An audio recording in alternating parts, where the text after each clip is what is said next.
സ്നേഹമുള്ളവരെ, Kannur university literature ഫെസ്റ്റിവലിൻ്റെ ഭാഗമായി ഇവിടെ നടക്കാൻ പോകുന്ന സംസാരത്തിൻ്റെ ഇന്നത്തെ വിഷയം എന്ന് പറയുന്നത് ഇവിടെ നിൻ വാക്കുറങ്ങാതിരിക്കുന്നു മാർക്സും കേരളവും എന്നുള്ളതാണ്.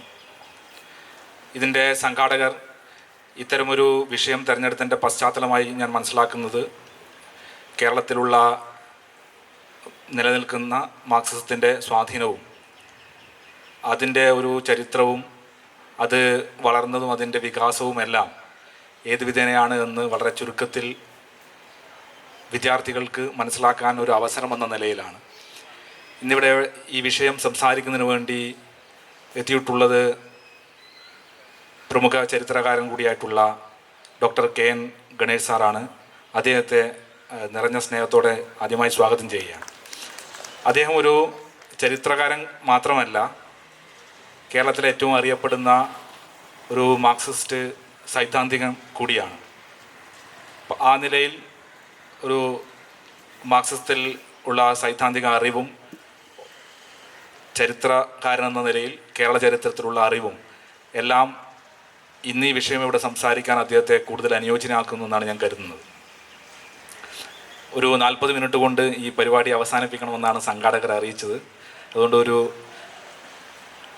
ആദ്യം ഒരു 20 മിനിറ്റോളം സാറ് സംസാരത്തിന് ശേഷം നമുക്ക് ചോദ്യോത്തരം നടത്താമെന്നാണ് ഞാൻ കരുതുന്നത്. സംസാരിക്കുന്നതിന് വേണ്ടി അദ്ദേഹത്തെ ക്ഷണിക്കുകയാണ്.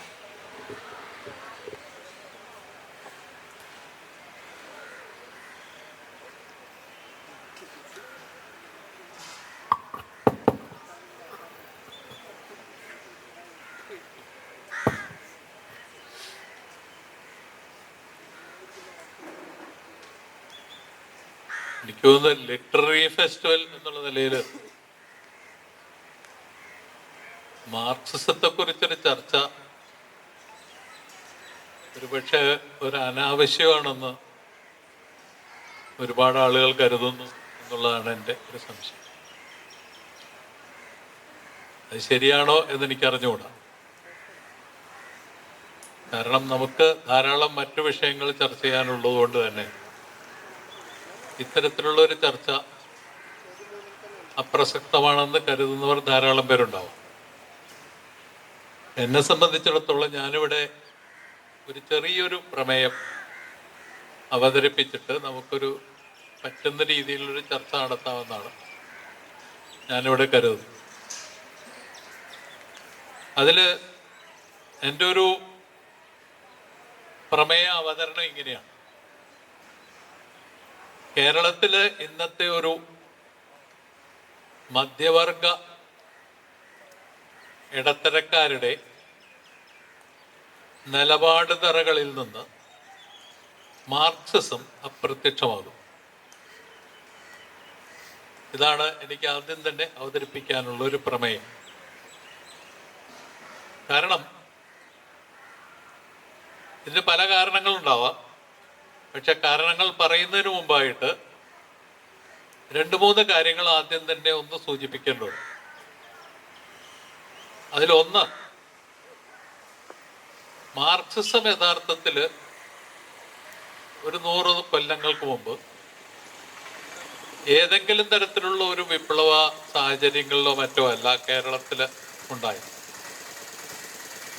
അതൊരു സ്വദേശാഭിമാനി രാമകൃഷ്ണപിള്ള, സഹോദരൻ അയ്യപ്പൻ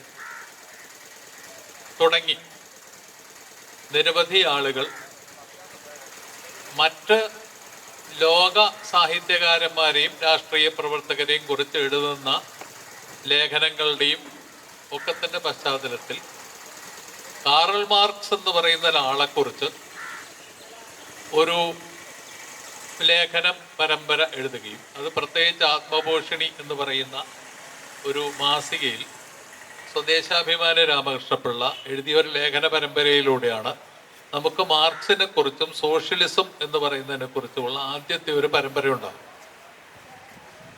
അതിനുശേഷം റഷ്യൻ വിപ്ലവം നടന്നതിന് ശേഷം ഇവിടെ പലതരത്തിൽ അതിനെക്കുറിച്ചുള്ള വ്യാഖ്യാനങ്ങൾ ഉണ്ടായി വന്നു. തുടർന്ന് സഹോദരൻ അയ്യപ്പൻ അദ്ദേഹം സോഷ്യലിസത്തിനെ കുറിച്ച് വീണ്ടും ഒരു പരമ്പര എഴുതി. അതും കഴിഞ്ഞിട്ട് 1938 തൊഴിലാളി എന്ന് പറയുന്നൊരു മാസിക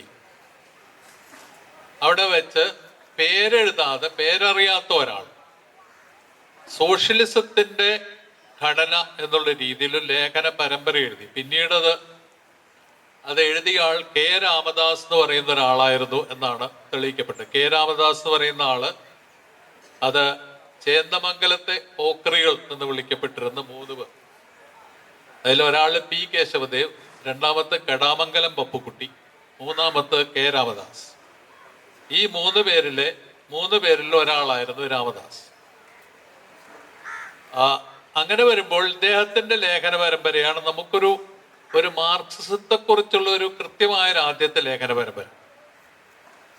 പിന്നീട് അതിനുശേഷം ഒരുപാട് ആളുകൾ അതിനെക്കുറിച്ച് എഴുതി. അതിനൊക്കെ നിങ്ങൾക്ക് അറിയാവുന്നതുകൊണ്ട് ഞാൻ അതിലേക്കൊന്നും പോകുന്നില്ല.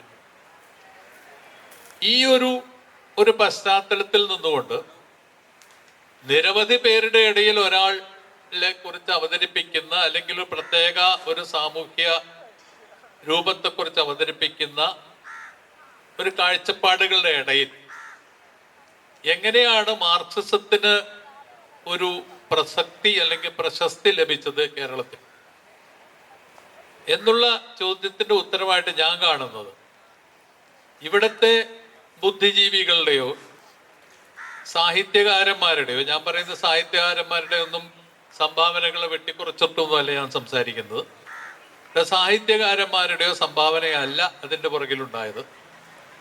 അതിന് പകരം ഇവിടെ യഥാർത്ഥത്തിൽ ഇവിടെ വളർന്നു വന്ന തൊഴിലാളി കർഷക പ്രസ്ഥാനങ്ങളുടെ വളർച്ചയാണ് അതിന് കാരണമെന്നാണ് ഞാൻ കരുതുന്നത്.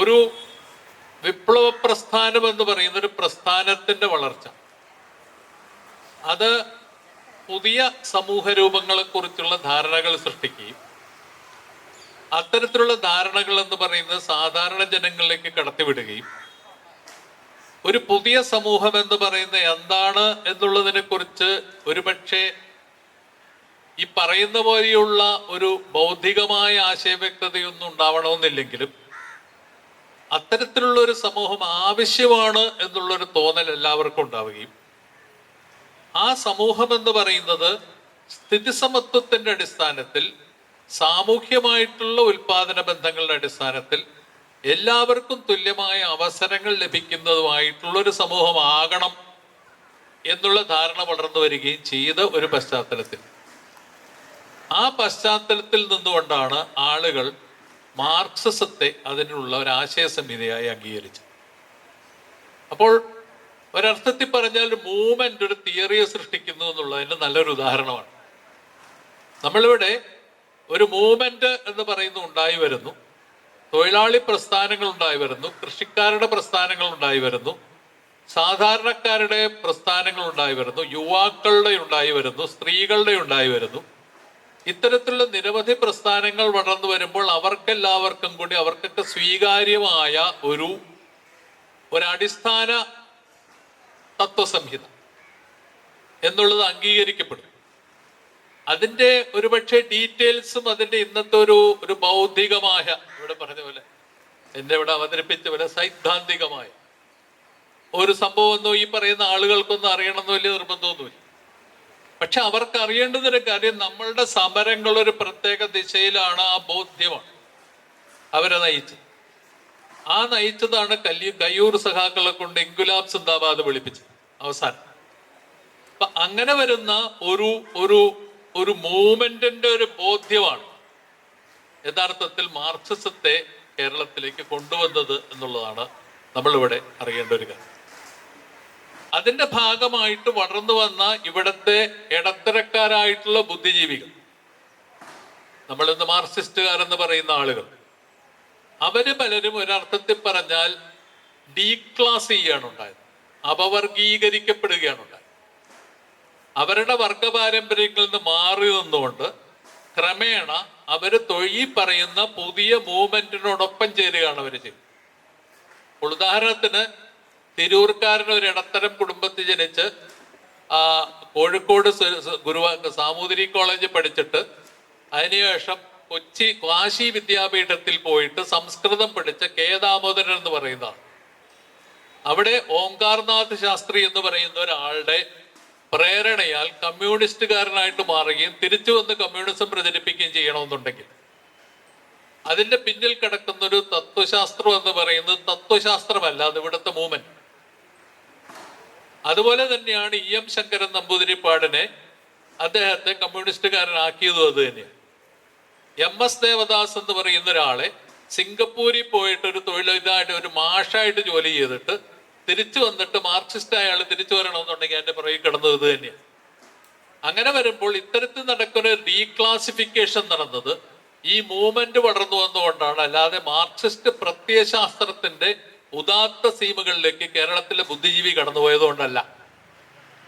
ഇതാണ് ഒന്നാമത്തെ കാര്യം ഇവിടെ സൂചിപ്പിക്കാനുള്ളത്.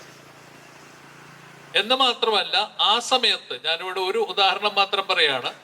ഇവിടെ ഒരു പബ്ലിക്കേഷൻ ഒരു പുസ്തകം പുറത്തിറക്കിയിട്ടുണ്ട്. ഞാൻ ആ പുസ്തകം ഇവിടെ ആവശ്യമില്ല അവതരിപ്പിക്കുന്നതിൽ ക്ഷമിക്കണം. അത് രാഷ്ട്രീയ CJ എന്നാണ് ആ പുസ്തകത്തിന്റെ പേര്. ആരെങ്കിലും കണ്ടുവെന്ന് എനിക്ക് അറിഞ്ഞുകൂടാ. അത് CJ തോമസിനെ പറ്റിയാണ് ആ പുസ്തകം.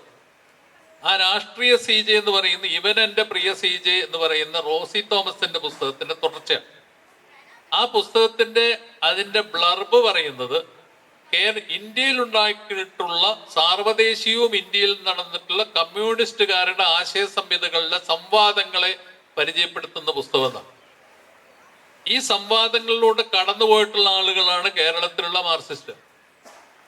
അപ്പൊ അവരുടെ മുമ്പിൽ യഥാർത്ഥത്തിൽ പരിചയപ്പെടുത്തുക എന്ന് പറയുമ്പോൾ ഒരുപക്ഷെ നമ്മളുടെ ഇടയിൽ വന്നിട്ടുള്ള ഇപ്പോഴത്തെ ഒരു മാധ്യമ സംസ്കാരത്തിൽ ഇത്തരത്തിലുള്ള കാര്യങ്ങളൊക്കെ എങ്ങനെ പരിചയപ്പെടുത്തുന്നു എന്നുള്ളതിന്റെ രൂപങ്ങൾ കൂടിയാണ്. അതിന്റെ വിശദാംശങ്ങളിലേക്കൊന്നും ഞാൻ അവിടെ പോകുന്നില്ല. പക്ഷെ അങ്ങനെ വരുമ്പോൾ ഈ ഒരു മുന്നേറ്റം എന്ന് പറയുന്ന 1960-കൾ വരെ 70-കൾ വരെ നമുക്ക് തുടർന്നു വരുന്നതായിട്ട് കാണാം. എന്നാൽ പിന്നെ സംഭവിച്ചത് എന്താണെന്ന് കൂടി നമ്മളിവിടെ ആലോചിക്കാം. 1960-കൾക്ക് ശേഷം കേരളത്തിലുള്ള നമ്മളുടെ ഇവിടുത്തെ യഥാർത്ഥത്തിൽ ആശയ സംവാദങ്ങളിൽ മാർക്സിസ്റ്റുകാർ ഇടപെട്ടിട്ടുണ്ടാവാം. പക്ഷെ ഇവിടുത്തെ താത്വികമായ അവലോകനങ്ങളിൽ, ഗവേഷണ പദ്ധതികളിൽ, സർവകലാശാലകളിൽ നടക്കുന്ന ഗവേഷണങ്ങളിൽ, അവിടെ നിന്ന് നടക്കുന്ന ബൗദ്ധികമായിട്ടുള്ള ഉൽപാദനങ്ങളിൽ എത്ര എണ്ണമാണ് നമുക്കിവിടെ മാർക്സിസ്റ്റ് എന്ന് വിളിക്കാൻ കഴിയുന്നവയുള്ളൂ? നമ്മളിവിടെ പരിശോധിക്കേണ്ടുന്ന ഏറ്റവും പ്രധാനപ്പെട്ട കാര്യങ്ങളൊന്നാണ്. നമ്മൾ മാർക്സിസത്തെ കുറിച്ച് സംസാരിക്കുമ്പോൾ നമ്മളുടെ ഇടയിൽ നിന്നുള്ള ഇടത്തരക്കാരൻ, മധ്യവർഗം ഈ മാർക്സിസത്തിൽ നിന്ന് പുറംതിരിഞ്ഞു നിന്ന ആളാണ്. ഇവിടുത്തെ അടിസ്ഥാനപരമായിട്ടുള്ള സ്വഭാവം എന്ന് പറയുന്നത് തന്നെ അതിന്റെ അടിസ്ഥാനത്തിലുള്ള താത്വിക അവലോകനങ്ങളോ ഇടപെടലുകളോ ഒന്നും തന്നെ ധൈഷണിക അന്തരീക്ഷത്തിൽ കാര്യമായിട്ട് നടക്കാത്തൊരു സംസ്ഥാനങ്ങളിലൊന്നാണ് കേരളം. അത് പറയുമ്പോൾ ഞാൻ പറയുന്നത് ക്ഷമിക്കണം മാത്രമേ എനിക്ക് പറയാനുള്ളൂ. നടക്കാത്ത സംസ്ഥാനങ്ങളിലൊന്നാണ് കേരളം. കാരണം അത്തരത്തിലുള്ള ഗവേഷണ പ്രബന്ധങ്ങളോ അത്തരത്തിലുള്ള കൃതികളോ ഒന്നും തന്നെ കേരളത്തിൽ നിന്ന് കാര്യമായിട്ടുണ്ടായിട്ടില്ല. കേരളത്തിന് പുറത്തുണ്ടായിരിക്കാം, പക്ഷെ കേരളത്തിൽ നിന്ന് കാര്യമായിട്ടുണ്ടായിട്ടില്ല. അതിന് പകരം 1970-കൾക്ക് ശേഷം ഇവിടെ ഉണ്ടായിട്ടുള്ള മിക്കവാറും നമ്മളുടെ ഗ്രന്ഥങ്ങളോ നമ്മളുടെ ഗവേഷണ രൂപങ്ങളോ പഠനങ്ങളോ പരിശോധിച്ച് നോക്കിക്കഴിഞ്ഞാൽ അതിൻ്റെ അകത്ത് 1900-ൽ നിന്ന് ശേഷം വന്നിട്ടുള്ള നൂറുകണക്കിന് വളരെ വിദഗ്ധരായ മാർക്സിസ്റ്റ് ചിന്തകന്മാർ നമുക്കുണ്ട്. ഇവരുടെ ആരുടെയും ഒരു ഇമ്പാക്ട് നമുക്കിവിടെ കാണാനായിട്ട് കഴിയില്ല. വളരെ അപൂർവം ചില ആളുകളെ മാറ്റി നിർത്തിക്കഴിഞ്ഞാൽ ചില ചരിത്രകാരന്മാര് ഇവിടെ ഒരു പക്ഷേ എറിക് ഹോബ്സ്ബോമിനെയോ അല്ലെങ്കിൽ E.P. തോമസിനെയോ അങ്ങനെ പലരെയും അവതരിപ്പിച്ച് ഒഴിച്ചു കഴിഞ്ഞാൽ മറ്റുള്ള തരത്തിൽ കാര്യമായിട്ടുള്ള ഒരു ഇടപെടലും അത്തരത്തിൽ നടന്നതായിട്ട് നമുക്ക് കാണാൻ കഴിയില്ല. 1930-കളിൽ മരിച്ചുപോയ ക്രിസ്റ്റഫർ കോഡ്വെൽ എത്ര പേർക്കാണ് നമുക്കിവിടുത്തെ യഥാർത്ഥത്തിൽ നമ്മളുടെ ക്ലാസിക്കൽ അല്ലെങ്കിൽ ഇവിടുത്തെ കൾച്ചറൽ സ്റ്റഡീസിന്റെ ഭാഗമായിട്ട് എത്രമാത്രം അദ്ദേഹത്തെ കൊണ്ടുവന്നിട്ടുണ്ട്. ഇല്യൂഷൻ ആൻഡ് റിയാലിറ്റി എന്ന് പറയുന്ന പുസ്തകം എന്ന് പറയുന്നത് നമ്മൾ എത്രമാത്രം മുന്നോട്ട് കൊണ്ടുപോയി. ഏറ്റവും പ്രധാനമായിട്ട് അദ്ദേഹത്തിന്റെ studies the dying and culture എന്ന് പറയുന്ന 2 കൃതികൾ എത്രമാത്രം നമ്മൾ ചർച്ച ചെയ്തിട്ടുണ്ട്. ഡേവിഡ് ഗസ്റ്റിൻ എത്രമാത്രം ചർച്ച ചെയ്തിട്ടുണ്ട്. അതുപോലെ തന്നെ ആ കാലഘട്ടം നടന്നിട്ടുള്ള ലിറ്റററി ക്രിറ്റിസിസത്തിന്റെ രൂപങ്ങളെ കുറിച്ച് നമ്മൾ എത്രമാത്രം പരിശോധിച്ചിട്ടുണ്ട്. ഇതിനെക്കുറിച്ചൊന്നും നമ്മൾ പരിശോധിച്ചിട്ടില്ല എന്നുള്ളത് മാത്രമല്ല, അതിന് പകരം അതേ സമയത്ത് തന്നെ ക്ലാസിക്കൽ ആയിട്ടുള്ള ലിറ്റററി ക്രിറ്റിസിസത്തിന്റെ രൂപങ്ങൾ മാത്രമാണ് ഇവിടെ പരിശോധിച്ചിട്ടുള്ളത്. അതേസമയം തന്നെ എന്ന് മാത്രമല്ല, ഇത്തരത്തിലുള്ള പരിശോധനകൾ മുഴുവനും തന്നെ മാർക്സിസത്തിന്റെ അടിസ്ഥാന തത്വം എന്ന് പറയുന്നത് ചരിത്രപരമായ ഭൗതികവാദവും ഡയലക്ടിക്കൽ മെറ്റീരിയലിസവും. ഞാൻ പറയുന്നത് ഡയലക്ടിക്സ് തിയററ്റിക്കലായിട്ട് സൈദ്ധാന്തികമായിട്ട് എത്ര പേർ നമ്മളോട് സ്വീകരിച്ചിട്ടുണ്ട്. ഹിസ്റ്റോറിക്കൽ മെറ്റീരിയൽ, ഞാനൊരു ചരിത്ര വിദ്യാർത്ഥിയാണ്. എൻ്റെ അഭിപ്രായത്തിൽ നമ്മളുടെ ഇവിടെയുള്ള ഹിസ്റ്റോറിക്കൽ മെറ്റീരിയലിസ്റ്റ് എന്ന് പറയുന്ന ഞാനടക്കം, ഞാൻ എന്നെ പറ്റി തന്നെ പറയുന്ന ഒരു കാര്യമാണ്. ഹിസ്റ്റോറിക്കൽ മെറ്റീരിയലിസ്റ്റ് എന്ന് പറയുന്ന ഗ്രന്ഥാവലികൾ ഉണ്ടായിട്ടില്ലെന്നുള്ളത് മാത്രമല്ല, മിക്കവാറും പേര് അനുഭവവാദത്തിന്റെ അടിസ്ഥാനത്തിലുള്ള വെറും എംപിരിസിസ്റ്റ് ആയിട്ടുള്ള അനുഭവവാദപരമായിട്ടുള്ള രചനകൾ മാത്രമാണ് ഇവിടെ നടത്തിയിട്ടുള്ളത്. കേരളത്തിനെ പറ്റി തന്നെ മാർക്സിസ്റ്റ് തരത്തിലുള്ള ഒരു അന്വേഷണം നടത്തിയിട്ടുള്ള ഒരു പക്ഷേ ചരിത്രകാരനോ അക്കാദമിക് പണ്ഡിതനോ അല്ലാത്ത EMS നമ്പൂതിരിപ്പാടാണ്. നമ്മളിവിടെ ആലോചിക്കേണ്ട ഒരു പ്രധാനപ്പെട്ട കാര്യങ്ങളൊന്നതാണ്. ഇത് രണ്ടുമല്ല, ഒരു അക്കാദമിക് പണ്ഡിതനോ അല്ലെങ്കിൽ ചരിത്രകാരനോ അല്ലാത്ത EMS നമ്പൂതിരിപ്പാടിന്റെ കേരളം മലയാളികളുടെ മാതൃഭൂമി എന്ന് പറയുന്ന പുസ്തകമാണ് ഇപ്പോഴും യഥാർത്ഥത്തിൽ മാർക്സിസ്റ്റ് ചരിത്രപരമായ ഭൗതികവാദത്തിന്റെ അടിസ്ഥാനത്തിൽ നമ്മൾ കണ്ടിട്ടുള്ള ഏറ്റെടുത്തുള്ള ഏറ്റവും പ്രധാനപ്പെട്ട ചരിത്രഗ്രന്ഥം. എക്കണോമിക്സിനെ സംബന്ധിച്ചിടത്തോളം അത്രയും പോലും നമുക്ക് പറയാൻ കഴിയില്ല. എംപിരിസിസത്തിന് അപ്പുറം ഒരുപക്ഷെ ഡോക്ടർ തോമസ് ഐസക്കും മറ്റും എഴുതിയിട്ടുള്ള ചില ഗവേഷണ പ്രബന്ധങ്ങൾ മാറ്റി നിർത്തി കഴിഞ്ഞാൽ മറ്റൊന്നും നമ്മുടെ മുമ്പിലില്ല. അപ്പോൾ അത്രയ്ക്ക് ശുഷ്കമായിട്ടുള്ള ഒരു മാർക്സിസ്റ്റ് സൈദ്ധാന്തികതയാണ് നമ്മുടെ മുമ്പിലുള്ളത് എന്ന് കാണിക്കുന്നത് തന്നെ എത്രമാത്രമാണ് കേരളത്തിലുള്ള അക്കാദമിക് സമൂഹവും ഇവിടുത്തെ മധ്യവർഗവും മാർക്സിസത്തിന് പുറംതിരിഞ്ഞു നിന്നിട്ടുള്ളത് എന്നുള്ളതാണ് നമ്മളിവിടെ ഗൗരവപൂർവ്വം പരിശോധിക്കേണ്ടത്. പിന്നെ എന്തുകൊണ്ട് നമ്മൾ ഇപ്പോഴും മാർക്സിസ്റ്റിനായിട്ട് നിൽക്കുന്നു? മാർക്സിസ്റ്റം എന്ന് പറയുന്നത് ഇപ്പോഴും ചർച്ചാ വിഷയമാകുന്നു. എന്തിലും 10 പേരെങ്കിലും ഇവിടെ വന്ന് മാർക്സിസത്തെ കുറിച്ച് സംസാരിക്കാൻ തയ്യാറാകുന്നുണ്ട് എന്നുള്ള ചോദ്യത്തിന്റെ ഉത്തരം എന്ന് പറയുന്നത് ഞാൻ കാണുന്നത് ഇവിടുത്തെ അതിശക്തമായിട്ടുള്ള പൊളിറ്റിക്കൽ മൂവ്മെന്റിന്റെ ബലത്തിൽ മാത്രമാണ് അത് നിൽക്കുന്നത്. ഈ പൊളിറ്റിക്കൽ മൂവ്മെന്റിന്റെ ബലമില്ലായിരുന്നെങ്കിൽ, ഈ പൊളിറ്റിക്കൽ മൂവ്മെന്റ് തകർന്നു പോകുന്നുണ്ടെങ്കിൽ ആ ദിവസം ഒരുപക്ഷെ നമ്മളുടെ പാഠ്യപദ്ധതിയിൽ നിന്ന് തന്നെ മാർക്സിസം നിഷ്കാസനം ചെയ്യും. ഇത് നമ്മൾ കാണേണ്ടുന്ന ഒരു വസ്തുത മാത്രമാണ് എന്നുള്ളതാണ് എനിക്കിവിടെ പ്രാഥമികമായി ഒരുപക്ഷെ ഏറ്റവും പ്രധാനമായിട്ട് സൂചിപ്പിക്കാനുള്ള കാര്യങ്ങളും. അങ്ങനെ വരുമ്പോൾ നമ്മളിവിടെ ചോദിക്കേണ്ട മറ്റൊരു ചോദ്യം കൂടി ചോദിച്ചിട്ട് അവസാനിപ്പിക്കും. ഞാൻ അധികം നീട്ടുന്നില്ല, അത്ര സമയം ഇവിടെ അവിടെ അല്ല ചോദ്യം ഡിസ്കഷൻ ആവശ്യത്തിനുള്ള ഡിസ്കഷനുള്ള സ്കോപ്പ് ഉണ്ടാക്കിയിട്ടുണ്ട്. അപ്പോൾ അതുകൊണ്ട് ഇനി അങ്ങോട്ടുള്ള ഈ പറയുന്ന ഒരു ഒറ്റ ചോദ്യം കൂടി നമ്മൾ അങ്ങനെ വരുമ്പോൾ നമ്മളോട് പരിശോധിക്കേണ്ടുന്ന ഏറ്റവും പ്രധാനപ്പെട്ട കാര്യങ്ങളൊന്ന് ഇതെന്തുകൊണ്ട് സംഭവിക്കുന്നു എന്നുള്ളൊരു ചോദ്യമാണ്. അത് 2 കാരണങ്ങൾ കൊണ്ടാണെന്നുള്ളതാണ് എൻ്റെ വ്യക്തിപരമായ അഭിപ്രായങ്ങളാണ് ഇവിടെ അവതരിപ്പിക്കുന്നത് മുഴുവനും 2 കാരണങ്ങൾ കൊണ്ടാണെന്നുള്ളത്. ഒന്ന്, നമ്മളിവിടെ ഔപചാരിക പാഠ്യപദ്ധതിയിൽ നമ്മളെ പഠിപ്പിക്കുന്ന കാര്യങ്ങളിൽ അത് ഏത് വിഷയമായാലും, സയൻസ് ആയാലും പൊളിറ്റിക്കൽ സയൻസ് ആയാലും അത് സാഹിത്യമായാലും കലയായാലും എന്തായാലും നമ്മൾ പഠിപ്പിക്കുന്ന മുഴുവനും ഔപചാരിക യുക്തിക്കനുസരിച്ചുള്ള ഫോർമൽ ലോജിക്കിനനുസരിച്ചുള്ള രൂപങ്ങൾ മാത്രമാണ് നമ്മൾ പഠിപ്പിച്ചുകൊണ്ടിരിക്കുന്നത്. ഒരു ഉദാഹരണം പറയുകയാണെങ്കിൽ നമ്മളിപ്പോൾ ജാതി എന്ന് പറയുന്നത് നമ്മുടെ മുമ്പിൽ ഇടുന്നു. ജാതി എന്ന് പറയുന്നത് നമ്മുടെ മുമ്പിലുള്ള കേവല ജാതിയെക്കുറിച്ചാണ് നമ്മൾ സംസാരിക്കുന്നത്. ആ കേവല ജാതിയെക്കുറിച്ച് സംസാരിക്കുന്ന ഏതൊരാളും ദളിതനും ബ്രാഹ്മണനും തമ്മിലുള്ള വൈരുദ്ധ്യത്തെക്കുറിച്ച് സംസാരിക്കും. എനിക്ക് ഇവിടെ തൊട്ടു മുമ്പ് എനിക്ക് സംസാരിച്ച ആൾ പൊളിറ്റിക്കൽ ബ്രാഹ്മണിസത്തിന്റെ അടിസ്ഥാനത്തിൽ ഉള്ളൊരു വാദഗതി ഇവിടെ അവതരിപ്പിക്കുകയാണ്, ഞാൻ കേട്ടു. അപ്പോൾ അതിനെക്കുറിച്ചാണ് സംസാരിക്കുക. ഈ രൂപപരമായ യുക്തിയുടെ അടിസ്ഥാനത്തിലാണ്. ഡയലക്ടിക്കലായിട്ടുള്ള ചരിത്രപരമായ ഭൗതികവാദത്തിനനുസരിച്ചാണ് നമ്മൾ പരിശോധിക്കുന്നതെങ്കിൽ ജാതിയെ ചരിത്രപരമായിട്ടുള്ള ഒരു എൻറ്റിറ്റി ആയിട്ട് പരിശോധിക്കുകയും അങ്ങനെ വരുമ്പോൾ ജാതീയത എന്ന് പറയുന്നതിന്റെ അടിസ്ഥാനത്തിലുള്ള എന്ത് സാമൂഹ്യ ബന്ധങ്ങളാണ് ജാതിയെ സൃഷ്ടിച്ചതെന്നും ആ സാമൂഹ്യ ബന്ധങ്ങൾ എന്തിന്റെ അടിസ്ഥാനത്തിലാണ് ഇപ്പോഴും നിൽക്കുന്നതെന്ന് നമ്മൾ പരിശോധിക്കും. ബ്രാഹ്മണ്യം എന്ന് പറയുന്ന അതിന്റെ അടിസ്ഥാനത്തിൽ വിശോധിക്കും. അല്ലാതെ ബ്രാഹ്മണൻ എന്ന് പറയുന്ന ആൾ ഏതെങ്കിലും ഒരാൾ 10 ആൾ മുകളിൽ ബ്രാഹ്മണനാണോ അല്ലയോ എന്നുള്ള ചർച്ചയല്ല. ഒരു പോപ്പുലിസ്റ്റ് ഒരു ജനസംഖ്യാപരമായ ചർച്ചയല്ല നടത്തുക. ഈ ജനസംഖ്യാപരമായ ചർച്ച എന്ന് പറയുന്നത് ഫോർമൽ ലോജിക്കാണ്, ഈ രൂപപരമായ യുക്തിയാണ്. ഇതേ രൂപപരമായ യുക്തി തന്നെയാണ് നമ്മുടെ ഹിന്ദുത്വ വർഗീയത എന്ന് പറയുന്നത് മെജോറിറ്റേറിയനിസത്തിലൂടെ പിന്തുടരുന്നുള്ള കാര്യം കൂടെ നമ്മളിവിടെ ആലോചിക്കണം. നമ്മളിവിടെ പരിശോധിക്കുന്ന അതിനെക്കുറിച്ചല്ല, നമ്മളിവിടെ പരിശോധിക്കുന്ന അതിന് പകരം ഡയലക്ടിക്കലായിട്ടുള്ള യുക്തി എന്ന് പറഞ്ഞാൽ ഏതൊരു പ്രത്യേക സംവിധാനവും അത് ചരിത്രപരമായി അതിന് പ്രക്രിയ മാറ്റങ്ങൾക്ക് വിധേയമാണെന്നും ആ മാറ്റങ്ങളുടെ വിധേയമാകുമ്പോൾ തന്നെ ചില പ്രത്യേക ചരിത്രപരമായ സംവിധാനങ്ങൾ പിൽക്കാലത്ത് ഇടർച്ചകൾ വരുമെന്നും പുതിയ സംവിധാനങ്ങൾ രൂപപ്പെടുമെന്ന് പറയുന്ന തിരിച്ചറിവാണ് അതിന്റെ പ്രധാനം. ഈ പറയുന്നതിനാണ് നമ്മൾ ഈ വർഗസമരം എന്ന് പറയുന്നത് ലോക്കോമോട്ടീവ്സ് ഓഫ് ഹിസ്റ്ററി എന്നുള്ള പേര് നമ്മൾ വിളിക്കുന്നു. ചരിത്രത്തിന്റെ വാഹക ശക്തികളാണ് വർഗസമരങ്ങൾ എന്ന് പറയുന്നതിന് പിന്നിൽ കിടക്കുന്ന പ്രധാനപ്പെട്ട സംഗതി രണ്ടുപേർ അങ്ങോട്ടും ഇങ്ങോട്ടും തമ്മിലടിക്കുന്നു എന്നുള്ളതല്ല. അതിനു പകരം ഏതെങ്കിലും ഒരു പ്രത്യേക സമൂഹത്തിൽ ചരിത്രപരമായ കാരണങ്ങളാൽ ഒരു വർഗം നിഷ്കാസനം ചെയ്യപ്പെടുമ്പോൾ മറ്റൊരു വർഗം ആ സ്ഥാനം ഏറ്റെടുക്കുന്നു എന്നുള്ളതാണ് അതിന്റെ അർത്ഥം. അപ്പൊ അങ്ങനെ വരുമ്പോൾ ജാതീയത എന്ന് പറയുന്നത് 18-ാം നൂറ്റാണ്ടിൽ 17-ാം നൂറ്റാണ്ടിൽ ഒരു കൂട്ടം ആളുകൾ ജാതീയതയുടെ അടിസ്ഥാനത്തിൽ സംസാരിച്ചു കൊണ്ടിരിക്കുമ്പോൾ അതേ ബ്രാഹ്മണാധിപത്യം ഇന്ന് നിലനിൽക്കുന്നു എന്നാണോ നമ്മൾ വാദിക്കുന്നത് എന്നുള്ളൊരു ചോദ്യം നമ്മുടെ മുമ്പിൽ പ്രസക്തമാണ്. പ്രത്യേകിച്ചൊരു കോർപ്പറേറ്റ് നിയോ ലിബറൽ എക്കോണമി എന്ന് പറയുന്ന നിലനിൽക്കുന്ന സമയത്ത് ആ കോർപ്പറേറ്റ് നിയോ ലിബറൽ എക്കോണമിയിൽ നിലനിർത്തുന്നവർക്ക് വർഗീയത ബ്രാഹ്മണ്യം എന്ന് പറയുന്ന പഴയ രീതി ബ്രാഹ്മണ്യം തന്നെയാണ്. അങ്ങനെയാണെങ്കിൽ അത് എന്താണ് എന്നുള്ള ചോദ്യം ന്യായമായിട്ട് ചോദിക്കും. പക്ഷേ രൂപപരമായ യുക്തിയിൽ ഫോർമൽ ലോജിക് അനുസരിച്ച് ആ ചോദ്യം പ്രസക്തമല്ല. കാരണം ബ്രാഹ്മണ്യം നിലനിൽക്കുന്നു എന്നുള്ളൊരു വസ്തുത മാത്രമാണ് അവിടെ പ്രധാനം, വേറൊന്നും അവിടെ പ്രധാനമല്ല. അങ്ങനെ വരുമ്പോൾ ഡയലക്ടിക്സ് എന്ന് പറയുന്നത് ഇല്ലാതാവുകയും രൂപപരമായ യുക്തിക്ക് നിലനിൽപ്പുണ്ടാവുകയും ചെയ്തു.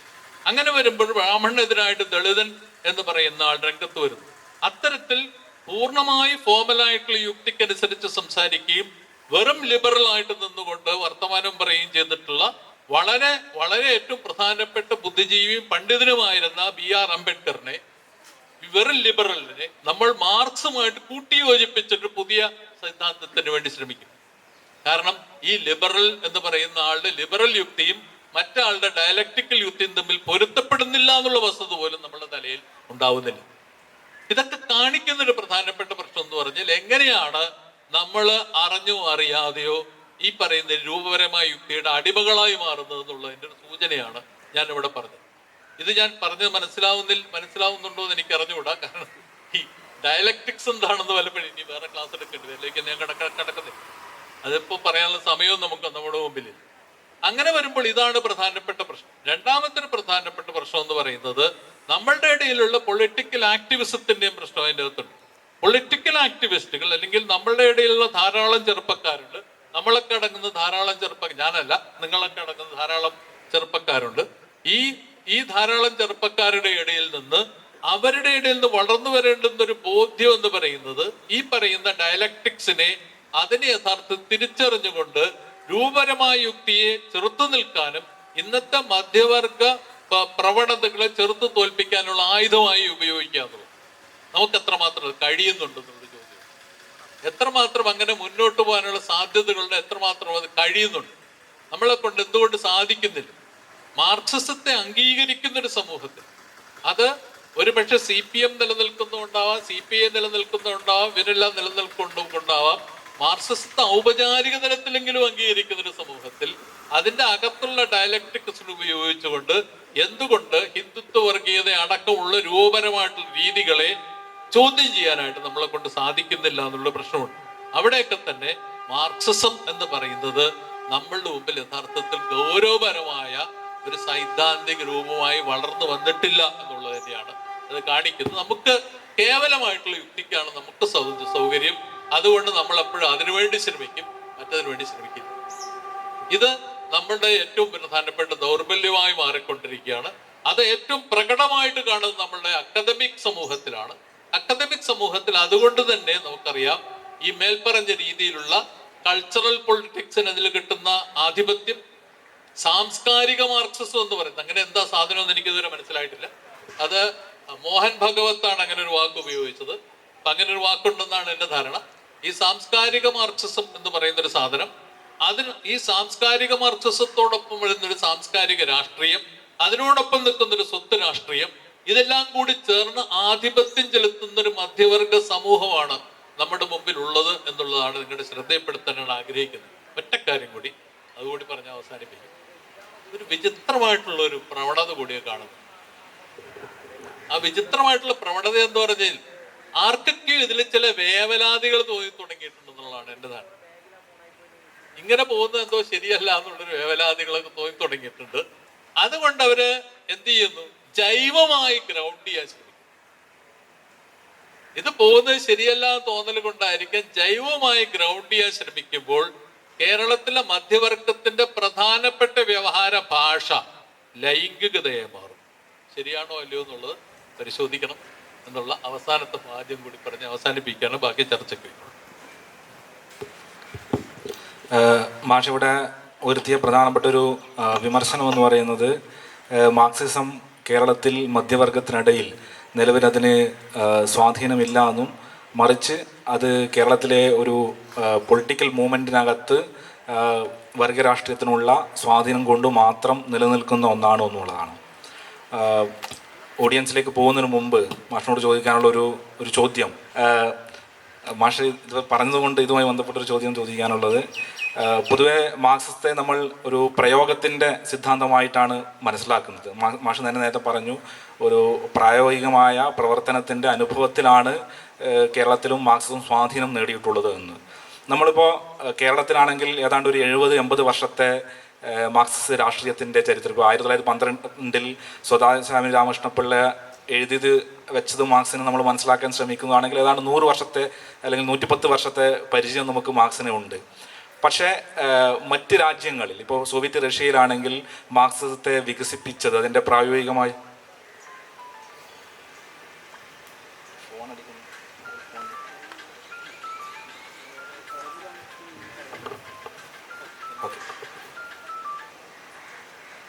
ഒരാളെ ഫോൺ മിസ്സിംഗ് ആണെന്ന് പറയുന്നുണ്ട്.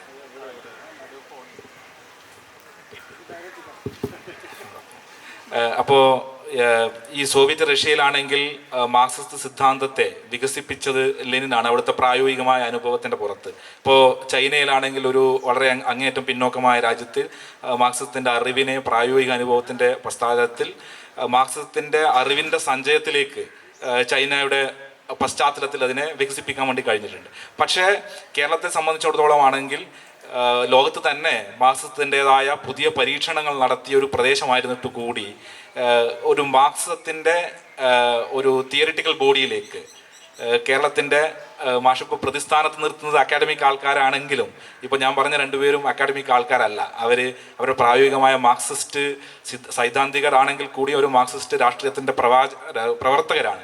ആ നിലയിൽ കേരളത്തിലെ മാർക്സിസ്റ്റ് സൈദ്ധാന്തികർക്ക് കേരളത്തിൻ്റെ പശ്ചാത്തലത്തിൽ ഒരു മാർക്സിസത്തിൻ്റെ തിയറിറ്റിക്കൽ ബോഡിയിലേക്ക് കോൺട്രിബ്യൂഷൻ ഒന്നും ചെയ്യാൻ കഴിയാത്തതാണോ ഇതിൻ്റെ പ്രശ്നം എന്നാണ് എൻ്റെ ചോദ്യം. ഞാൻ അവസാനം സൂചിപ്പിച്ചിരുന്നു എന്നുള്ള എൻ്റെ ധാരണ. കാരണം നമ്മളിവിടെ സംഭവിച്ചൊരു പ്രധാനപ്പെട്ട കാര്യം എന്ന് പറയുന്നത് 1952 EMS കേരളം മലയാളികളുടെ മാതൃഭൂമി പുറത്തു കൊണ്ടുവരും. 1960കളോടുകൂടി ഇത്തരത്തിലുള്ള ചർച്ച എന്ന് പറയുന്നത് ഒരു സംസ്ഥാന രൂപീകരണത്തിലേക്ക് നടക്കും. ഈ സംസ്ഥാന രൂപീകരണം നടന്നതിന് ശേഷം അന്ന് യഥാർത്ഥത്തിൽ 1957-59 കാലഘട്ടത്തിൽ ഒരുപാട് ചർച്ചകൾ നടന്നതായിട്ട് നമുക്കറിയാം. വികസനത്തെക്കുറിച്ചും എങ്ങനെ മുന്നോട്ട് പോകണമെന്നുള്ളതിനെക്കുറിച്ചും ഒക്കെ തന്നെ ധാരാളം പേര് ചർച്ചയിൽ പങ്കെടുക്കുന്നതാണ് നമുക്കറിയാം. C. അച്യുതമേനോൻ്റെ ലേഖനങ്ങളുണ്ട്, M. N. ഗോവിന്ദൻ നായരുടെ ഉണ്ട്, ദാമോദരൻ്റെ ഉണ്ട്, അങ്ങനെ പലരുടെയും C. ഉണ്ണിരാജയുടെ ഉണ്ട്, അങ്ങനെ പലരുടെയും ലേഖനങ്ങളും ചർച്ചകളൊക്കെ നമ്മൾ കാണുന്നുണ്ട്. പക്ഷേ ഈ ചർച്ചകളും മറ്റുമൊക്കെ തന്നെ 1960കൾക്ക് ശേഷം പിന്നീട് മുന്നോട്ട് പോകുന്നില്ല. ഞാൻ പറയുന്നത് അങ്ങനെ വരുമ്പോൾ സംഭവിക്കുന്നത് ഇവിടെ ഏകപക്ഷീയമാണെന്ന് ഞാൻ പറയില്ല. പക്ഷെ അതേസമയം തന്നെ കൃത്യമായിട്ടുള്ളൊരു നിലപാട് തറയിലേക്ക് 1960കളുടെ അവസാനം എന്ന് പറയുമ്പോൾ നമ്മളിവിടെ alternate policies four 4th five-year plan എന്ന് പറയുന്ന പ്ലാനിംഗ് ബോർഡിൻ്റെ ഒരു ചർച്ച അക്കാലത്ത് നടക്കുന്നുണ്ട്. അതിൽ അന്ന് മാത്യു കുര്യൻ, ജേക്കബ് ഈപ്പൻ തുടങ്ങി ഒരുപാട് ആളുകൾ, അമിത് ഭാദുരി, AK ബാഗ്ചി തുടങ്ങിയിട്ടുള്ള ഒരുപാട് ആളുകൾക്ക് പങ്കെടുക്കുന്നൊരു ഡിസ്കഷനാണ് 1969 നടക്കുന്നത്. ഈ 69 നടക്കുന്ന ചർച്ചയാണ് സത്യം പറഞ്ഞു കഴിഞ്ഞാൽ പിന്നീട് CDS സെൻറ്റർ ഫോർ ഡെവലപ്മെൻറ്റ് സ്റ്റഡീസിൻ്റെ പോവർട്ടി ഡെവലപ്മെൻറ്റ് ആൻഡ് മുഴുവൻ പേര് എനിക്ക് ഓർമ്മയില്ല, അത് അത്തരത്തിലുള്ള ഡോക്യുമെൻറ്റിലേക്ക് നയിക്കുന്നു. പക്ഷെ അത് ഈ പറയുന്ന അവസാനത്തെ ഡോക്യുമെൻറ്റുകൾ മാർക്സിസ്റ്റ് ആണെന്ന് മറ്റും പറയാൻ കഴിയില്ല. അപ്പോൾ മാർക്സിസ്റ്റ് അല്ല ശരിക്കും. അത് യഥാർത്ഥത്തിൽ ലിബറൽ ഡെമോക്രാറ്റിക് എന്നൊക്കെ വിളിക്കാവുന്ന തലങ്ങളിൽ നിൽക്കുന്ന ഒരു സംഗതിയാണ്. മാർക്സിസ്റ്റുകാർ അവരുടേതായിട്ടുള്ള സംഭാവനകൾ നൽകുന്നത് മാത്രമേ ഉള്ളൂ.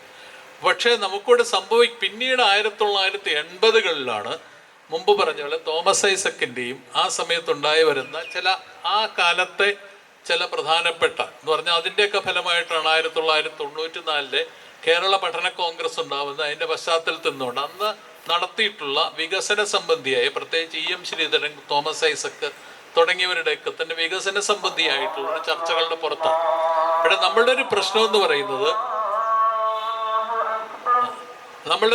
എന്ന് പറയുന്നത് അത്തരത്തിലുള്ള ചർച്ചകളെ അവ വികസന സംബന്ധിയായ ചർച്ചകളാക്കി മാത്രം മാറ്റി നിർത്തുകയും പൂർണ്ണമായിട്ടുള്ള മുമ്പ് EMS തുടങ്ങി വെച്ചിട്ടുള്ള രീതിയിലുള്ള ഒരു സാമൂഹ്യ അവലോകനത്തിലേക്ക് നീങ്ങുകയും ചെയ്തില്ല. എന്ന് പറഞ്ഞു കഴിഞ്ഞാൽ നിങ്ങൾക്കൊരു വികസന ചർച്ച തുടങ്ങി വെക്കുമ്പോൾ ആ വികസന ചർച്ചയുടെ അടുത്ത പടി എന്ന് പറയുന്നത് പ്രധാനമായിട്ട് ഒരു കേരളം എന്ന് പറയുന്ന ഒരു സമൂഹത്തിന്റെ വളർച്ചയെക്കുറിച്ച്, ഒരു ദേശീയ രൂപം എന്നുള്ള രീതിയിൽ, ഒരു സാംസ്കാരിക രൂപം എന്നുള്ള രീതിയിൽ വളർച്ചയെക്കുറിച്ചുള്ള സമഗ്രമായിട്ടുള്ള അന്വേഷണം അവിടെ വേണ്ടത്. അങ്ങനെ ഒരു അന്വേഷണത്തിലേക്ക് നീങ്ങുന്നില്ല. അതിന് പകരം അത് ഒരു വികസന ചർച്ചയായിട്ട് മാത്രം നിൽക്കുകയാണ് ചെയ്യുന്നത്. ഈ വികസന ചർച്ചയായിട്ട് മാത്രം നിൽക്കുമ്പോൾ സംഭവിക്കുന്ന ഒരു പ്രധാനപ്പെട്ട മാറ്റം എന്ന് പറഞ്ഞു കഴിഞ്ഞാൽ അതിനൊരു എക്കോണമിസം ഉണ്ട്, നമുക്ക് നിഷേധിക്കാൻ കഴിയില്ല. വികസന ചർച്ചകൾക്ക് എപ്പോഴും ഒരു എക്കോണമിസം ഉണ്ട്. ആ എക്കോണമിസത്തിൽ നിന്ന് മറ്റുള്ളവരൊക്കെ പുറത്തു പോകുന്നൊരവസ്ഥയുണ്ട്. എന്ന് പറഞ്ഞാൽ നമ്മുടെ സാമൂഹ്യ ശാസ്ത്രജ്ഞന്മാരും സാംസ്കാരിക പ്രവർത്തകരൊക്കെ പുറത്തു പോകുന്നൊരവസ്ഥയുണ്ട്. ഇതെല്ലാം കൂടി ഇന്റഗ്രേറ്റ് ചെയ്യുന്ന രൂപം എന്ന് പറയുന്നത് നമ്മളുടെ ഇടയിൽ ഉണ്ടായില്ല എന്നുള്ളതാണ് ഞാനിവിടെ സൂചിപ്പിച്ച പ്രധാനപ്പെട്ട പ്രശ്നം. അത് യഥാർത്ഥത്തിൽ മാർക്സിസ്റ്റുകളുടെ ഒരു പ്രശ്നം കൂടിയാണ്.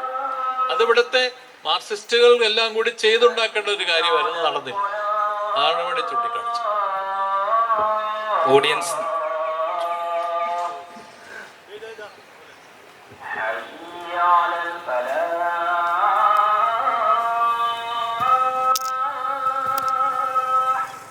മാർക്സിസത്തിന്റെ ഒരു വർഗ നിലപാടിന്റെ ഫലമായിട്ടല്ലേ അത് ഇന്ന് ഈ അക്കാഡമിക മേഖലകളിൽ നിന്ന് തിരസ്കരിക്കപ്പെട്ടിട്ടുള്ളത്? കാരണം കേരളത്തിലോ ഇന്ത്യയിലോ മാത്രമല്ല, ലോകത്തെ ചില കമ്മ്യൂണിസ്റ്റ് രാഷ്ട്രങ്ങൾ വെച്ച് മറ്റ് ഏതെങ്കിലും രാഷ്ട്രത്തിൽ അക്കാഡമിക് തലത്തിൽ മാർക്സിസം കൈകാര്യം ചെയ്യപ്പെടുന്നുണ്ടോ, അല്ലെങ്കിൽ പഠിക്കപ്പെടുന്നുണ്ടോ, ഗവേഷണം ചെയ്യപ്പെടുന്നുണ്ടോ എന്നുള്ളത്. അത് മാത്രമല്ല, ഈ മാർക്സിസം കമ്മ്യൂണിസത്തിനെതിരായിട്ട് എല്ലാ ശക്തികളും ചാടി വീഴുന്നത് എന്തുകൊണ്ടാണ്? ഇപ്പോൾ എടുത്ത് ചാനൽ എടുത്തു കഴിഞ്ഞാൽ എല്ലാവരും മാർക്സിസത്തിനെതിരായിട്ടാണ്. എല്ലാ പാർട്ടികളും എല്ലാവരും തന്നെ മാർക്സിസത്തിനെതിരായിട്ട് ഇതാക്കുന്നത് അതിൻ്റെ ശക്തമായിട്ടുള്ള വർഗ നിലപാട് കൊണ്ടല്ലേ. കാരണം സ്വകാര്യ സ്വത്തിനെതിരാണ്, അത് സ്വകാര്യ ഇതിനെതിരാണ്. അപ്പോൾ ആ ഒരു വർഗ നിലപാടിൻ്റെ ഫലമായിട്ടാണോ അതിങ്ങനെ ലോകവ്യാപകമായിട്ട് പല മേഖലകളിൽ നിന്നും തിരസ്കൃതമാകുന്നത് എന്നാണ് എനിക്ക് മാഷോട് ചോദിക്കാൻ. ഇതൊരു പുതിയ കാര്യമല്ല. കാരണം ഈ വർഗ നിലപാടിന്റെ അടിസ്ഥാനത്തിൽ മാർക്സിനെയും മാർക്സിസത്തെയും തിരസ്കരിക്കുക എന്ന് പറയുന്നത് മാർക്സിന്റെ കാലം തൊട്ട് തന്നെ ആരംഭിച്ചൊരു കാര്യം. ഇതിൽ പുതുമയൊന്നുമില്ല. എന്ന് മാത്രമല്ല, നമുക്കിവിടെ കാണാൻ കഴിയുന്ന 20-ാം നൂറ്റാണ്ടിൽ ത്രൂ ഔട്ട് എല്ലാ സമയത്തും യഥാർത്ഥത്തിൽ അക്കാഡമിക് വേദികളിലും മറ്റുമൊക്കെ തന്നെ മാർക്സിസം പഠിപ്പിക്കുന്നത് പോലും തിരസ്കരിക്കപ്പെട്ട കാലഘട്ടങ്ങളുണ്ടായി. മാർക്സിസ്റ്റ് പ്രത്യേകിച്ച് മക്കാർത്തിയൻ ഇറ എന്ന് വിളിക്കുന്ന കാലഘട്ടത്തിൽ 40-കളിലും 50-കളിലും ഒക്കെ തന്നെ നിങ്ങൾ കമ്മ്യൂണിസ്റ്റുകാരനാണെന്നോ മാർക്സിസം എന്ന് പറയുന്ന വാക്ക് ഉപയോഗിച്ചു കഴിഞ്ഞാൽ നിങ്ങളെ പോലീസ് അറസ്റ്റ് ചെയ്ത് കൊണ്ടുപോകുന്നൊരവസ്ഥ വരെ ഒരു ഘട്ടത്തിൽ ഉണ്ടായിരുന്നുള്ള കാര്യം നമുക്ക് മറന്നുകൂടും. അതിനെയൊക്കെ കവച്ചു വെച്ചുകൊണ്ടാണ് യഥാർത്ഥത്തിൽ നമ്മൾ വെസ്റ്റിൽ തന്നെ അതിനോടുള്ള പ്രതികരണം എന്നുള്ള നിലയിലാണ് യഥാർത്ഥ ഈ സ്റ്റേറ്റിന്റെ ഓപ്പറേഷനോടുള്ള ഒരു പ്രതികരണം എന്നുള്ള രീതിയിലാണ് 1960-കളിലും 70-കളിലും അവിടുത്തെ നമ്മളിന്ന് വെസ്റ്റേൺ മാർക്സിസം എന്ന് വിളിക്കുന്ന മാർക്സിസം ഉണ്ടായി വന്നു. ബോധപൂർവമാണ് പലരും യഥാർത്ഥത്തിൽ പാശ്ചാത്യത്തിലും മറ്റുള്ള പുസ്തകങ്ങൾ തർജ്ജമ ചെയ്യുകയും ഫ്രഞ്ച് കമ്മ്യൂണിസ്റ്റ് പാർട്ടിയുടെ അതുവരെ നിലനിർത്തുന്ന പുസ്തകങ്ങൾ തർജ്ജമ. യഥാർത്ഥ ഉദാഹരണം പറഞ്ഞു കഴിഞ്ഞാൽ മറ്റേ ഇറ്റലിയിൽ ഒരുപക്ഷെ പ്രിസൺ നോട്ട് ബുക്സ് എന്ന് പറഞ്ഞ ആരും അറിയാതെ കടന്നിരുന്ന പടേണി എന്നുള്ള പേരിൽ ഇറ്റലിക്കാർ മാത്രം തർജ്ജമ ചെയ്ത് പ്രസിദ്ധീകരിച്ചാണ് അന്റോണിയോ ഗ്രാംഷിയുടെ പുസ്തകങ്ങൾ. ഈ പുസ്തകങ്ങൾ യഥാർത്ഥത്തിൽ 1971 പുറത്തു വരണമെന്നുണ്ടെങ്കിൽ 71 ഇംഗ്ലീഷിൽ തർജ്ജമ ചെയ്ത് പുറത്തു കൊണ്ടുവരണമെന്നുണ്ടെങ്കിൽ അതിന്റെ പിന്നിൽ പ്രവർത്തിച്ചവരൊക്കെ തന്നെ മേൽപ്പറഞ്ഞ രീതിയിലുള്ള ഈ കമ്മ്യൂണിസ്റ്റ് ആന്റി കമ്മ്യൂണിസത്തിനെതിരായിട്ടുള്ള പോരാട്ടം എന്നുള്ള നിലയിലാണ് അവർ കൊണ്ടുവന്നത്. നമുക്ക് മറന്നുകൂടും.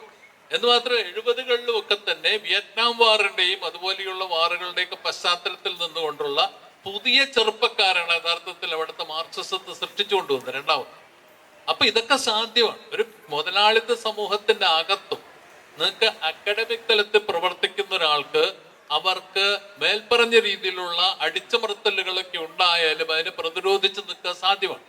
കേരളത്തിനെ സംബന്ധിച്ചിടത്തോളം ഞാൻ ചൂണ്ടിക്കാണിച്ചത് അത്തരത്തിലുള്ള അക്കാദമിക് പ്രതിരോധം, സ്റ്റേറ്റിന്റെ പ്രതിരോധം മാർക്സിസത്തിനോട് ഇവിടെ ഇല്ല. ഞാൻ പറയുന്ന അത്തരത്തിലുള്ള പ്രതിരോധമൊന്നും ഇവിടെ നിലവിലില്ല. നമുക്കിവിടെ യഥാർത്ഥത്തിൽ മറ്റേ ഇപ്പൊ നമ്മളുടെ വൃദ്ധരായിട്ടുള്ള കോൺഗ്രസ് ഗവൺമെന്റ് ഭരിക്കുന്ന കാലത്ത് പോലും നേരിട്ട് വരെ മാർക്സിസത്തിനെ അറ്റാക്ക് ചെയ്യലൊന്നും അവർ ചെയ്യാറില്ല. അതിന്റെ ആവശ്യമൊന്നും അവർക്കില്ല. അതൊന്നും അവർ ചെയ്യാറില്ല. മാർക്സിസ്റ്റ് പാർട്ടിയെ ചീത്ത വിളിക്കുന്നുണ്ടോ? നമ്മൾ ഒരിക്കലും തന്നെ കമ്മ്യൂണിസ്റ്റ് പാർട്ടികളെ ചീത്ത വിളിക്കുന്നു, അവരെ തെറി വിളിക്കുന്നു. മാർക്സിസം എന്ന് പറയുന്ന തിയറി ആരൊന്നും പറയുന്നില്ല, പലപ്പോഴും പറയാൻ അറിഞ്ഞുകൂടാത്തതുകൊണ്ടുമായിരിക്കും, അതുകൊണ്ടുമായിരിക്കാം. പക്ഷെ പറയുന്നില്ല എന്നുള്ളൊരു വസ്തുതയാണ്. അങ്ങനെ വരുമ്പോൾ നിങ്ങൾക്ക് യഥാർത്ഥത്തിൽ കേരളത്തിലെ മറ്റുള്ള സമൂഹങ്ങളിൽ ഇല്ലാത്തൊരു വലിയ സൗകര്യം ഇവിടെ കിട്ടുന്നുണ്ടെന്നുള്ളതാണ് ഞാൻ ചൂണ്ടിക്കാണിക്കുന്നത്. ആ സൗകര്യത്തെ അതിനനുസരിച്ചുള്ള തിയറി നമ്മൾ ഇവിടുത്തെ കോൺട്രിബ്യൂഷൻസ് ആക്കി നമുക്ക് മാറ്റാൻ കഴിയുന്നു. നമുക്കിവിടെ ഉദാഹരണം പറയാം, ലളിതമായിട്ടുള്ള ഉദാഹരണം പറയണേ. തൊഴിലാളി വർഗത്തെ കുറിച്ചുള്ള എത്ര പഠനങ്ങൾ കേരളത്തിൽ ഇപ്പോഴത്തെ സർവകലാശാലകളിൽ നടക്കുന്നു? കേരളത്തിൽ എത്ര പഠനങ്ങൾ? ഇവിടുത്തെ കർഷക പ്രസ്ഥാനത്തെ കുറിച്ച് എത്ര പഠനങ്ങൾ കേരളത്തിലുള്ള മുഴുവൻ സർവകലാശാലകളും നടക്കുന്നുണ്ട്? കേരളത്തിൽ കഴിഞ്ഞ 100 വർഷം നടന്നിട്ടുള്ള നൂറായിരക്കണക്കിന് സമരങ്ങൾ, അതുകൂടാതെ ഇവിടുത്തെ പ്രാദേശിക തലത്തിലുള്ള പ്രശ്നങ്ങൾ. ഞാനിപ്പോൾ നോക്കിയപ്പോൾ പ്ലാന്റേഷൻ വർക്കേഴ്സ് എന്ന് പറയുന്ന ഒരു ചെറിയ മേഖലയെ കുറിച്ച് കൂടി വന്നിട്ടുള്ള 2-3 തീസിസുകൾ മാത്രമാണ്. ഒരു നജീബിന്റെ, ഒരു രവിരാമന്റെ, അതിന്റെ 2-3 തീസിസുകൾ മാത്രമാണ് ഇതുവരെ വന്നിട്ടുള്ളത്.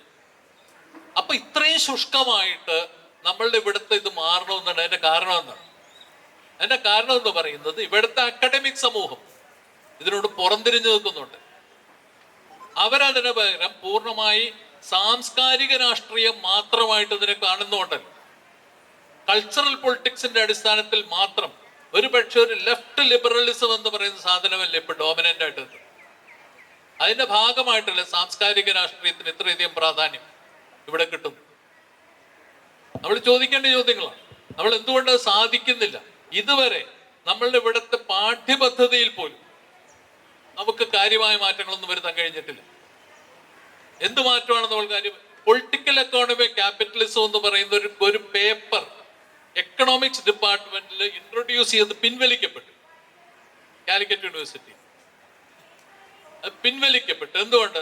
സാറുമാര് പറഞ്ഞ് ഞങ്ങൾക്ക് പഠിപ്പിക്കാൻ സൗകര്യമില്ലെന്ന്.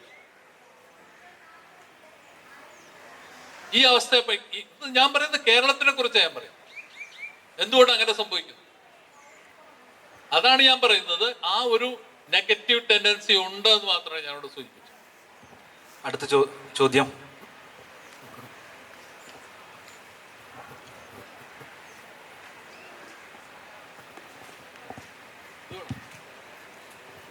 ചോദ്യമില്ലേ ഞാൻ തന്നെ ചോദിക്കാം. എനിക്കൊരു ചോദ്യം മാഷോട്. ഈ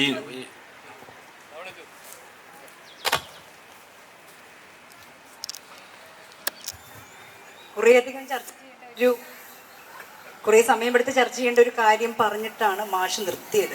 അതായത് ഇപ്പോഴുള്ള ചർച്ചകൾ ലഘൂകരിച്ച് അത് ലൈംഗികതാ രാഷ്ട്രീയത്തിലെത്തുന്നു, ലൈംഗികതയിലെത്തുന്നു എന്ന് പറയുകയും ഇനി എവിടെ നിർത്തുകയാണെന്ന് പറയുകയും ചെയ്യുന്നു.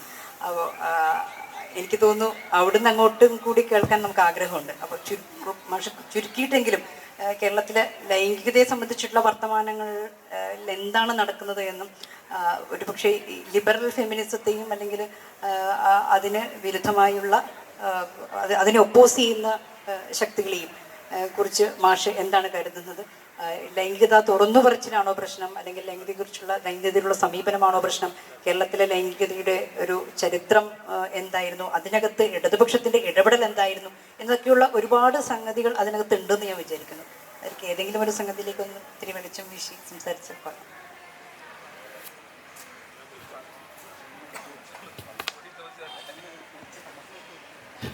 ഞാൻ കാണുന്നത്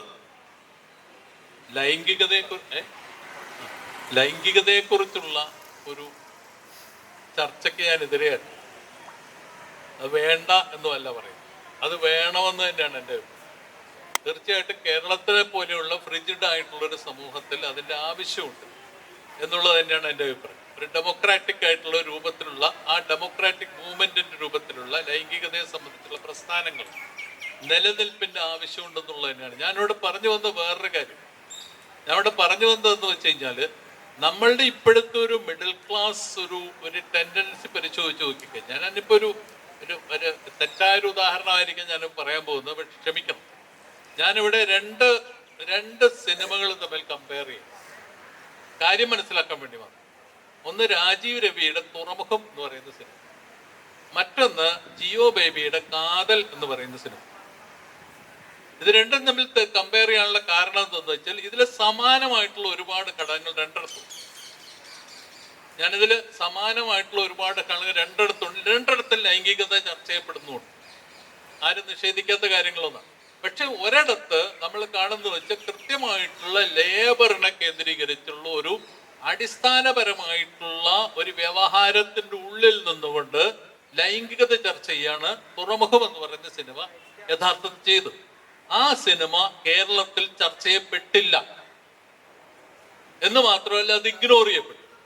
അതേസമയം തന്നെ നേരെ തിരിഞ്ഞു വന്നുകൊണ്ട് ഒരു മധ്യവർഗ കൺസെപ്റ്റിന്റെ അകത്തു നിന്ന് ലൈംഗികതയെ ചർച്ച ചെയ്യുന്ന, അതിന്റെ അടിസ്ഥാനത്തിൽ ഹോമോസെക്ഷുവാലിറ്റിയെ കൊണ്ടുവരുന്ന മറ്റൊരു സിനിമ എന്ന് പറയുന്ന അതിന് വൻതോതിലുള്ള ഡിസ്കഷൻ ഉണ്ടായി. എൻ്റെ ചോദ്യം, എന്തുകൊണ്ടാണ് ഇങ്ങനെ ഒരു വ്യത്യാസം ഉണ്ടായത്? ആരുടെ ഇൻട്രസ്റ്റ് ആണ് അവിടെ പ്രസന്റ് ചെയ്യുന്നത്? എന്തുകൊണ്ടാണ് അങ്ങനെ സംഭവിച്ചത്? എന്തുകൊണ്ടാണ് മൂത്തോനിലെ ഹോമോസെക്ഷുവാലിറ്റി അതിന് കാര്യമായി ഡിസ്കഷൻ നടക്കാതിരിക്കുകയും കാതലിന്റെ ഹോമോസെക്ഷുവാലിറ്റിക്ക് ഡിസ്കഷൻ നടക്കുകയും ചെയ്തത് എന്തുകൊണ്ടാണ്? അവിടെയാണ് ഞാൻ പറഞ്ഞത് ഇതിൻ്റെ അകത്തുള്ള മുമ്പ് പറഞ്ഞ ഒരു ക്ലാസിന്റെ എലിമെന്റ് ഉണ്ടെന്ന് ഞാൻ കരുതുന്നു. ആ ക്ലാസിന്റെ എലിമെന്റിന് മാത്രമേ ഞാൻ ഇവിടെ ചൂണ്ടിക്കാണിക്കൂ. അതാണ് എൻ്റെ പ്രശ്നം. അല്ലാതെ ലൈംഗികത ചർച്ച ഒന്നുമല്ല. അതിനെ കോണ്ടെക്സ്റ്റലൈസ് ചെയ്യുന്നതിൽ കൃത്യമായിട്ടുള്ള ഒരു ക്ലാസ് പൊളിറ്റിക്സിന്റെ എലിമെന്റ് ഉണ്ടെന്നുള്ളത് മാത്രമേ, അത് നമ്മളുടെ ഇടയിൽ തന്നെ ഉള്ളവരുടെ ആണ് എന്ന് മാത്രമേ ഞാൻ പറയൂ. നമുക്ക് സമയം വൈകിയെങ്കിലും ഒരു അവസാന ക്വസ്റ്റ്യൻ ഞാൻ ചോദിക്കാമെന്ന് വിചാരിക്കുന്നു. ഒരൊറ്റ പ്രമേയത്തെ സംബന്ധിച്ചാണ് നമ്മുടെ ചർച്ച പോയിട്ടുണ്ടെങ്കിലും കൂടുതൽ ആൾക്കാർക്ക് താല്പര്യമുള്ള ഒരു ചോദ്യം എന്ന വിധത്തിലൊരു ചോദ്യം ചോദിക്കാമെന്നാണ് കരുതുന്നത്. അപ്പോൾ നേരത്തെ മാഷ് പറഞ്ഞു ഈ നിലയിലൊരു മധ്യവർഗത്തിന് മാർക്സിസത്തെ താല്പര്യമില്ല എന്നുള്ളത്. പക്ഷേ ആ നിലയിൽ മാർക്സിസത്തെ കേരളത്തിൻ്റെ ഒരു പ്രധാനപ്പെട്ട വ്യവഹാര കേന്ദ്രമാക്കി നിലനിർത്തുന്നതിൽ മാർക്സിസ്റ്റ് പാർട്ടിക്ക് ആ നിലത്തിൽ കഴിഞ്ഞിട്ടുണ്ടോ എന്നുള്ളൊരു ചോദ്യം. ആ ചോദ്യത്തിൻ്റെ ഒരു ഉത്തരം എന്ന രൂപത്തിൽ എനിക്ക് തോന്നുന്നത്, നേരത്തെ ഐജാസ് അഹമ്മദുമായിട്ടൊരു ഇൻ്റർവ്യൂ ശശികുമാർ ഏഷ്യാനെറ്റിൽ മുമ്പ് നടത്തിയിരുന്നു. അതിൽ അദ്ദേഹം ഇടതുപക്ഷത്തെക്കുറിച്ച്, പ്രത്യേകിച്ച് കേരളത്തിലെ ഇടതുപക്ഷത്തെക്കുറിച്ച് ചോദിക്കുമ്പോൾ അദ്ദേഹം പറയുന്നൊരു വിമർശനം, കേരളത്തിലെ ഇടതുപക്ഷത്തിന് അല്ലെങ്കിൽ മാർക്സിസ്റ്റുകാർക്ക് ഒരു ഇലക്ട്രൽ ഡീവിയേഷൻ സംഭവിച്ചു എന്നുള്ളതാണ്. അപ്പോൾ ആ നിലയിൽ ഒരു തെരഞ്ഞെടുപ്പ് രാഷ്ട്രീയത്തിൻ്റെ ഒരു കുഴിയിലേക്ക് കേരളത്തിലെ മാർക്സിസ്റ്റ് പാർട്ടി അല്ലെങ്കിൽ മാർക്സിസ്റ്റുകാർ പെട്ടുപോയത് കൊണ്ടാണോ ഈ ഒരു മാർക്സിസ്റ്റ് രാഷ്ട്രീയത്തിൻ്റെ ഒരു മാഷ് പറഞ്ഞതുപോലുള്ള ഒരു വർഗ രാഷ്ട്രീയത്തെ അതിൻ്റെ കേന്ദ്ര പ്രമേയത്തിൽ നിലനിർത്താൻ അവർക്ക് കഴിയാതെ പോകുന്നത് എന്നുള്ളതാണ് എൻ്റെ ചോദ്യം. എനിക്ക് തോന്നുന്നു ഞാൻ വിട്ടുപോയൊരു കാര്യം അത് പറഞ്ഞാൽ അത് അവസാനിപ്പിക്കാമെന്ന് കരുതുക. ആ വിട്ടുപോയൊരു കാര്യം ഞാനോട് ചൂണ്ടിക്കാണിച്ചൊരു പ്രധാനപ്പെട്ട ഒരു സംഗതി, ഒരു കാലത്തെ മൂവ്മെന്റ് എന്ന് പറയുന്നത് അക്കാലത്തെ മിഡിൽ ക്ലാസ്സിനെ ഡീ ക്ലാസ് ചെയ്തു എന്നുള്ളൊരു പ്രയോഗം ഞാനിവിടെ നടത്തുകയുണ്ട്. അതിലുള്ള ആളുകളെ ഡീ ക്ലാസ് ചെയ്തു എന്നുള്ള പ്രയോഗം ഞാൻ ഇവിടെ നടത്തുകയുണ്ട്. അതിനുശേഷം 1970-കളിൽ ഗൾഫ് മൈഗ്രേഷൻ്റെയും മറ്റും പശ്ചാത്തലത്തിൽ ഇവിടെ നടന്നിട്ടുള്ള വലിയൊരു ലിക്വിഡിറ്റി സ്വഭാവം വന്നതോടുകൂടി, എന്ന് വെച്ചാൽ ധനവിനിമയത്തിൻ്റെ സ്വഭാവം വൻതോതിൽ വന്നതോടുകൂടി ഈ ധനവിനിമയത്തിന്റെ അടിസ്ഥാനത്തിൽ രൂപപ്പെടുന്ന ഒരു മിഡിൽ ക്ലാസ്, ഒരു മധ്യവർഗം എന്ന് പറയുന്നത് കേരളത്തിൽ രൂപപ്പെട്ടു വന്നിട്ടുണ്ട്. ആ ധനവിനിമയത്തിന്റെ അടിസ്ഥാനത്തിൽ വന്നിട്ടുള്ള മിഡിൽ ക്ലാസിന്റെ ഭാഗമായിട്ട് ഒരർത്ഥത്തിൽ പറഞ്ഞാൽ മറ്റുള്ള അടിച്ചമർത്തപ്പെട്ട ജനവിഭാഗങ്ങളിൽ ഒരുപാട് പേർ അവരിതുമായിട്ട് പൊരുത്തപ്പെടുന്നൊരവസ്ഥ ഉണ്ടായിട്ടുണ്ടെന്നുള്ളതാണ്. എന്ന് പറഞ്ഞാൽ മറ്റൊരു ഭാഷയിൽ പറഞ്ഞു കഴിഞ്ഞാൽ അവരുടേതായിട്ടുള്ള വർഗ സമീപനങ്ങളെ ഒരുപക്ഷെ മാറ്റി നിർത്തിക്കൊണ്ട് അതിന് പകരമായിട്ട് ഇന്ന് ഡോമിനൻ്റ് ആയിട്ട് നിൽക്കുന്ന ജാതിയുടെയോ ലൈംഗികതയുടെയോ മതപരതയുടെയോ ആ പറയുന്ന വ്യവഹാരങ്ങൾക്കുള്ളിൽ സ്വയം സമീപിക്കുന്നൊരു സമീപനം എന്ന് പറയുന്നത് ഒരുപക്ഷെ നമ്മളുടെ നിരവധി ജനവിഭാഗങ്ങൾക്കിടയിൽ, പ്രത്യേകിച്ച് അടിച്ചമർത്തപ്പെട്ട വർഗങ്ങളുടെ ഇടയിൽ ഉണ്ടായിട്ടുണ്ട് എന്നുള്ളതാണ് എൻ്റെ തോന്നൽ. അങ്ങനെയാണെങ്കിൽ ഞാനിവിടെ ഇലക്ട്രൽ പൊളിറ്റിക്സ് എന്ന് ഞാൻ പറയില്ല, അത് ആവണോ വേണ്ടോ എന്നുള്ള വേറൊരു പ്രശ്നമാണ്. അങ്ങനെ വരുമ്പോൾ ഉണ്ടായി വരുന്ന ഒരു മിഡിൽ ക്ലാസിന്റെ അടിസ്ഥാനത്തിൽ റീക്ലാസിഫിക്കേഷൻ കൊണ്ട് നടക്കുന്ന ഒരു പ്രധാനപ്പെട്ട പ്രവണത എന്ന് പറയുന്നത് ഈ മിഡിൽ ക്ലാസിന്റെ അകത്തുള്ള വലതുപക്ഷവൽക്കരണം എന്ന് പറയുന്നത് താഴോട്ട് ഇറങ്ങിച്ചെല്ലുന്നു. വലതുപക്ഷവൽക്കരണം എന്ന് താഴോട്ട് ഇറങ്ങിച്ചെല്ലുന്നു. അങ്ങനെ താഴോട്ട് ഇറങ്ങിച്ചെല്ലുമ്പോൾ അതുമായിട്ട് ഒരു പക്ഷേ എൻഗേജ് ചെയ്യേണ്ട ഒരു ബാധ്യത എന്ന് പറയുന്നത് കേരളത്തിലെ ഇടതുപക്ഷത്തിനുണ്ടായി വരും. അതാണെന്ന് തോന്നുന്നു പ്രധാനപ്പെട്ട പ്രശ്നമായിട്ട് ഇപ്പൊ സംഭവിച്ചത്. അതിനെ മുറിച്ചു കിടക്കണമെങ്കിൽ ഈ പറയുന്ന മധ്യവർഗവൽക്കരണത്തെക്കുറിച്ച് അതുമായിട്ട് നടക്കുന്ന റീക്ലാസിങ്ങിനെ കുറിച്ചുള്ള ചർച്ച, ഡിബേറ്റ് എന്ന് പറയുന്നത് ഉണ്ടാവണം. അത് ഉണ്ടാകുന്നുമില്ല. ആ ഉണ്ടാകാത്തതിന്റെ പ്രധാനപ്പെട്ട കാരണങ്ങളൊന്നും ചിലപ്പോൾ നിങ്ങൾ പറയുന്നത് ശരിയായി എന്ന് പറഞ്ഞാൽ ഇലക്ട്രൽ പൊളിറ്റിക്സിന്റെ ഒരു ഡോമിനൻസ് എന്ന് പറയുന്നത് ഇവിടെ ഉണ്ടാവും. സമയപരിമിതി കൊണ്ട് ഈ സെഷൻ ഇവിടെ അവസാനിപ്പിക്കാമെന്ന് തോന്നുന്നത്. പക്ഷേ ഈ സെഷൻ ഇവിടെ അവസാനിക്കുന്നതെങ്കിലും മാർക്സിനെക്കുറിച്ചും മാർക്സിസത്തെക്കുറിച്ചും അതിൻ്റെ സൈദ്ധാന്തികവും അതിൻ്റെ പ്രായോഗികമായ പ്രവർത്തനങ്ങളെക്കുറിച്ചുള്ള നമ്മുടെ ചർച്ചയും അതിനുള്ള ഇടപെടലുകളും തുടർന്നുകൊണ്ടേയിരിക്കും. ഈ സെഷൻ ഇവിടെ അവസാനിച്ചായിരിക്കും.